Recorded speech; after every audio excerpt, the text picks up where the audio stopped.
Nebraska producers brave the blizzard. A snow day for livestock producers takes on a whole new meaning. We're going to take a look at how the blowing snow created quite a challenge for the kickoff of calving season. See how many of those new babies were cared for out there. Also, some feed trucks may be breaking the law, and you not even know it. See what's being done to fix this issue. And Nebraska researchers closer to helping plants fight off disease, which could impact your investment. It's time to grow.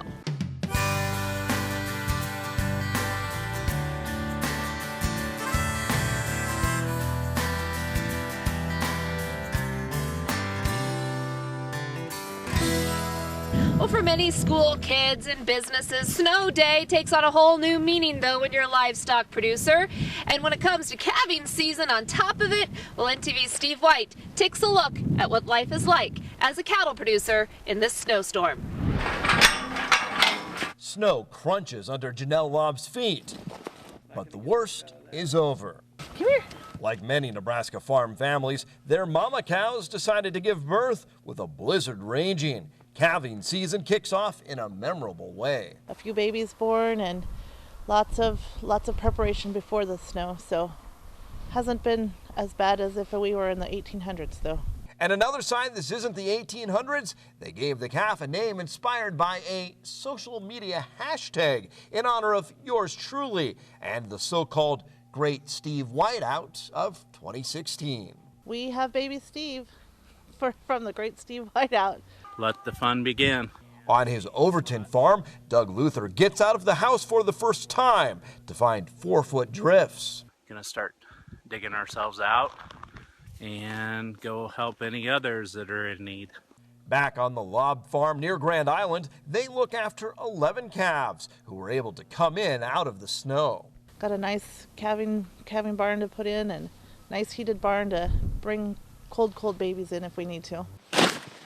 While some in town tried to clear their driveways and most enjoyed a snow day, it was anything but an easy day for farm families putting their livestock first. And besides them being our livelihood, we take special care in them because livestock producers make sure that their cattle are well taken care of all the time. And here's more on how a Nebraska family puts their livestock first. We just had this huge blizzard. Explain what calving season was like. I mean, because we're kind of in the early part here. What was that like for you? I was just really glad that we never had very many calves during it. We had one calf during the big part of the blizzard. We had to doze all of our gates with the tractor and everything to try to get the cow in that had a calf. And I was really glad we didn't have 100 on the ground, because then you worry about them blowing over with the snow and suffocating if they don't get up and move. And some people don't understand really the time and effort it takes during calving season, especially when it blizzards like that. What can you say? How can you explain it a little bit more? On Tuesday, or into Monday into Tuesday night, we split the shifts with my brother-in-law and my sister-in-law and my husband, and we all try to kind of team up to split them so other people can get some sleep. But we were out pretty much all night. I mean, you're out pretty much all night, every night. I like the lifestyle of doing it and kind of keeping a tradition, and I thought it was a good childhood, and I think it's a good way to raise a family. So, tell me a little bit about this farm. There's some history here. It's been in the family for quite a while, right? Yeah, it goes back. We got a 100-year plaque last year, and yeah, it's been in the family for a long time, and we've do the best to keep it going. What do you think you've learned through this whole process? That it's hard, but once you get done with it and you have really nice cows, it's worth it. Definitely a lot of commitment out there to those livestock producers, and we definitely tip our hats to you. Now for a new major Asian trade deal that could open up even new opportunities for Nebraska beef.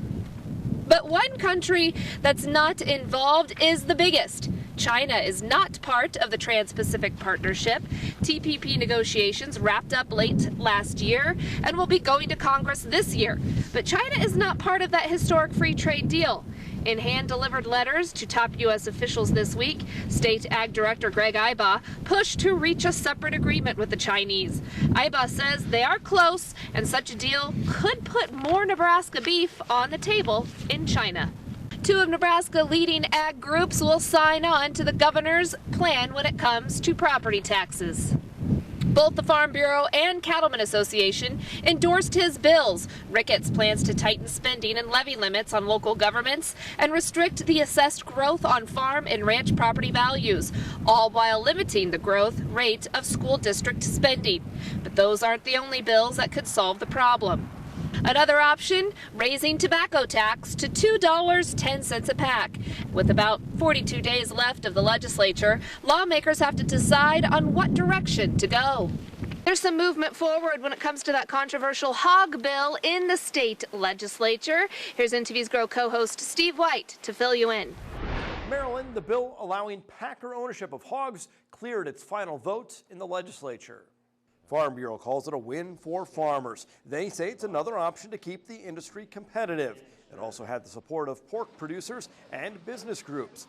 On the other side, Bold, Nebraska teamed up with Farmers Union against the bill. Those groups delivered petitions signed by more than 1,100 Nebraskans to the state capitol. They accuse lawmakers of turning their backs on small producers in favor of the Chinese-owned Smithfield, saying it would expand what they call factory hog farming and water pollution.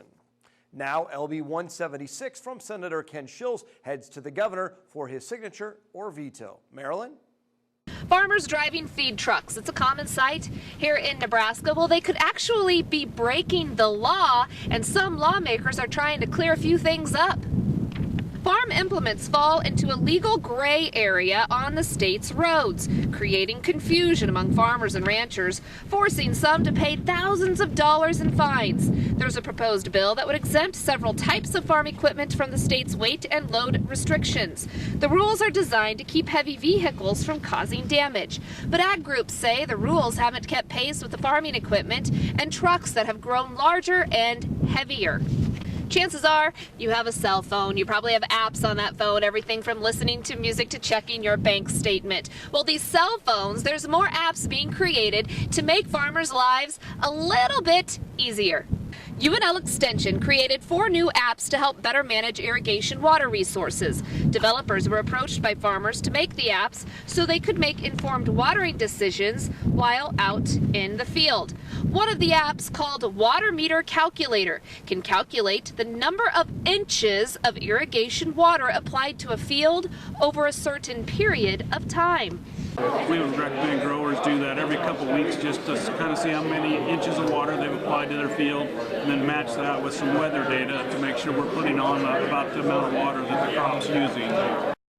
While not all of the apps are free, developers say it will help farmers' wallets in the long run. With reduced grain prices in the last 6 to 8 months, growers are looking for ways to save some money. So by using these apps, they can do a better job of scheduling their irrigations, maybe reduce 1 or 2 applications a season, which reduce pumping costs of fuel that they have to purchase to pump that water. So just trying to be more efficient, save a little bit of money. For a list of all of those apps available, go to our website, nebraska.tv. We'll have them posted right there for you. Also for you, later in the show, we have a wonderful array of pictures to share with you about how you battled and bared this blizzard that we went through, especially during calving season. And also, we have your grow forecast on how to plan ahead. Don't go anywhere.